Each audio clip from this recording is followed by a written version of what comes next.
계속 뭔가 마음속에 그 찜찜한 그 쎄함이 지워지지 않았나 봐요. 확인한 결과 피터팬에서 찾아서 연락한 그 중개사 사무실은 존재하지도 않았고, 딸 명의로 입금은 했는데 가족관계 증명서까지 위조가 돼 있었던 거예요. 그리고 어디까지 디테일하게 위조를 했냐면 집주인 명의의 주민등록증 사진까지 위조를 한 거예요. 이건 무조건 속을 수밖에 없고 그 보증금 통째로 다 날린 사건이거든요. 이게 예방하기가 굉장히 어려운 사기인 것 같은데, 근본적으로 예방하는 방법은 피터팬에서 찾아서 연락한 그 중개사 사무실은 존재하지도 않았고, 딸 명의로 입금은 했는데 가족관계 증명서까지 위조가 돼 있었던 거예요. 그렇게 디테일하게 작업을 해서 사기를 친 겁니다.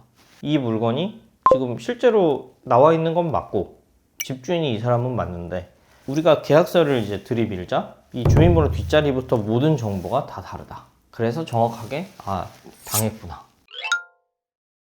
안녕하세요, 서초 변호사 하종원입니다. 자, 오늘 피디님께서 뭐 이사를 하신다고요? 지금 네. 그 월세로 알아보고 있는데 신종 부동산 사기가 또 나왔다고 말씀을 해주셔가지고 네. 그 내용 한번 여쭤보고 싶었거든요. 월세로 알아보는 이유가 있나요? 전세 사기도 많고, 좀 월세는 비교적 좀 안전하지 않나요? 자, 전세 사기 시대는 이미 끝났어요. 하도 언론에서 수년 동안 많이 이제 다뤄왔기 때문에, 그리고 대응법도 많이 알려져 있고, 전세는 위험하다. 그러니까 월세로 요새 계속 몰리고 있거든요. 그러니까 월세 사기가 신종 사기로 나오고 있어요. 실제로 얼마 전에 저희 의뢰인분께서도 월세 사기 피해자로 또 상담 요청을 주셨었거든요. 서류가 너무 완벽해요. 서류 있을 거 다 있네 이러고 넘어갈 수준이었거든요. 이건 무조건 속을 수밖에 없고, 월세라고 해서 보증금 뭐 몇천만 원이 안 들어가는 게 아니잖아요. 그 보증금 통째로 다 날린 사건이거든요. 진짜 조심해야 됩니다. 그래서 오늘 상세하게 한번 말씀드려 보도록 할게요.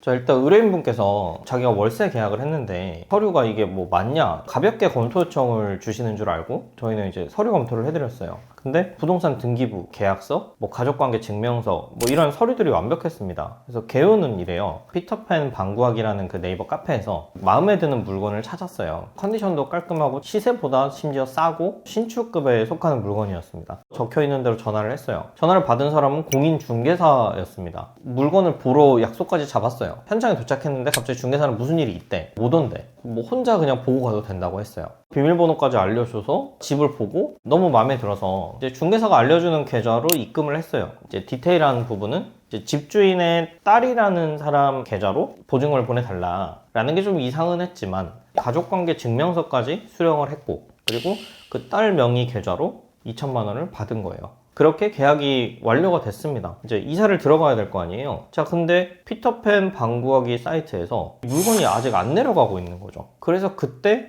뭔가 이상한 쎄함을 감지한 저희 의뢰인께서 문의를 주신 거예요. 그래서 그때 저희가 서류를 처음 보고 이제 쭉 다 검토를 해드렸거든요. 임대차 계약서상의 그 임대인 소유자와 그 부동산 등기부 등본의 소유자 이름이 같고, 2천만 원 입금을 받았던 그 딸의 이름과 딸 명의로 발급된 가족관계 증명서상 엄마가 이제 소유자가 맞았고, 여기서 생각이 들 수 있죠. 왜 딸 명의로 받냐? 소유자가 무슨 사정이 있어서 딸이 대신 이제 받기로 해서 다 동의하셨다. 만약에 문제가 생기면 공인중개사인 뭐 내가 책임을 다 지겠다라는 확약서까지 써서 받았어요. 믿을 수밖에 없지 않겠어요? 자, 근데 여기서 좀 이상했던 포인트가 공인중개사님들이 이제 사용하시는 전자계약 플랫폼이 있거든요. 근데 그 플랫폼이 아니고 좀 생소하긴 했습니다. 그게 첫 번째 이상한 포인트였고, 두 번째는 딸 이름으로 굳이 왜 받지? 근데 가족관계 증명서가 있으니까 넘어간 부분이었어요. 그래서 일단 저희가 서류를 받아보고 검토를 했을 때 이미 입금을 해버린 상황이기 때문에 뭔가 이상하다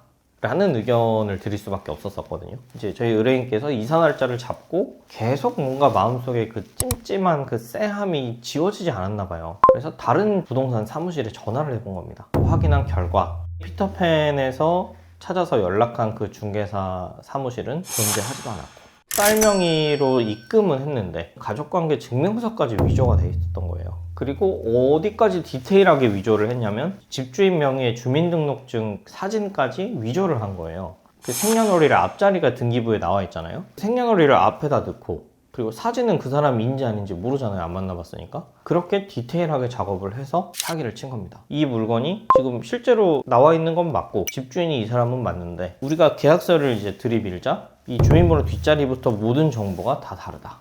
그래서 정확하게 당했구나. 그러면 지금 이 사건은 어떻게 진행이 되고 있는 건가요? 일단 집주인 이름, 그 해당 물건의 그 존재 빼고 나머지는 다 사기고 위조이기 때문에 방법이 없습니다. 결국 돈을 입금한 입금 상대방도 실제로 딸이 아니었잖아요. 그럼 그게 대포통장이라는 거예요. 그럼 실제 그 대포통장 주인은 보이스피싱 조직에게 통장을 판매한 판매자일 거예요. 거기서부터 수사가 시작이 되는 건데, 대한민국에 있는 사람들이 사기를 친 건지 해외에 있는 이제 조직이 원격으로 사기를 친 건지 수사 과정을 지켜봐야 되는 상황인 겁니다. 그러면 실제 이 집 주인분은 어떤 상황인가요? 사기 사건의 주인공인지도 모르죠. 본인의 명의만 도용을 당한 거예요. 본인 소유의 집 주소랑. 근데 실제 그 비밀번호가 이제 여러 사람들한테 알려져 있다 보니까 이런 문제가 생긴 거죠. 이게 예방하기가 굉장히 어려운 사기인 것 같은데 그래도 조금 예방한다면 어떤 게 있을까요? 근본적으로 예방하는 방법은 1년 이상 살 집인데 중개사님 얼굴 한번 안 보고 비대면으로 계약을 하는 건 정말 아닙니다. 현장에 갔는데 중개사가 갑자기 그날 급한 일이 생겨서 못 나온다, 그런 경우는 없어요. 중개보조원이라도 보냅니다. 그렇기 때문에 일단 중개사 또는 중개보조원 담당자를 직접 만나야 된다. 그리고 거기서 끝나는 게 아니라 만나고 나서 직접 집을 보고 직접 사무실에 찾아가 봐라. 그래서 사무실에 찾아가서 등록된 중개사가 맞는지, 그리고 이 중개사가 도장을 찍는 게 맞는지, 이제 그런 것들을 정확하게 확인을 하셔야 된다는 겁니다. 돈을 보내기 전에. 두 번째, 아무리 마음에 든다 하더라도 싸고 좋은 거는 의심을 해봐야 됩니다. 싸고 좋은 게 나한테 왜 왔을까를 생각을 해보세요. 일단 돈부터 빨리 보내야 된다. 그래야 계약을 할 수 있다. 절대 속으시면 안 됩니다. 자, 그리고 실제로 공인중개사 사무실에서 전자계약을 할 때는 국토교통부에서 만든 플랫폼을 통해서 계약을 하게 돼 있어요. 그렇기 때문에 특히나 비대면 계약을 하더라도 중개사 사무실에 가서 해야 된다. 어쨌든 현장에 가면 끝납니다. 저희도 이번 사건을 보고 이거는 빨리 알려지지 않으면 진짜 큰일 나겠다 싶은 생각이 들어서, 안 그래도 집을 구하시는 분들이 월세로 많이 이제 찾고들 계시고 실제 부동산 시장에서도 월세 매물이 많이 나오고 있는데, 월세라고 해서 그냥 안전하다라고 오해하시면 안 되고요. 중개사 사무실에 가서 각종 서류, 원본과 실물을 보고 그리고 계약을 하셔야 됩니다. 이 월세 사기 사건은 사전에 진짜 예방을 할 가능성이 제로에 가까운 사건이었어요. 조금이라도 뭔가 찝찝하거나 이상한 게 있다? 그러니까 싸고 좋은 게 나한테 오는 거는 무조건 의심을 해보셔야 됩니다.